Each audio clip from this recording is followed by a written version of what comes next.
কৃষক দলের এক নেতা মুচির কাছে গেছিলেন জুতা সেলাই করতে। কোন এক পর্যায়ে তাদের সাথে তর্কাতর্কি হয়। নেতা মানুষ তো, তার মাথায় সবসময় আগুন থাকে। এই আগুন দেখে মুচির মাথায়ও আগুন ধরে যায়। তার হাতে ছিল বাটাল, চালায় দেয়।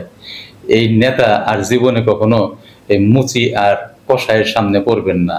যদিও যে মুচি এই বাটাল চালাইছে সে হয়তো বা এরই ভিতরে পালাইছে, না পালাইলেও সে আর ওইখানে বসে জুতা সেলাই করতে পারবেন না, তাকে জুতা সেলাই করতে দেবে না। কেননা ও তখন ধরা খাইলেও তার তো দলমল আছে না, এই দল তাকে ওখানে বসতে দেবে না।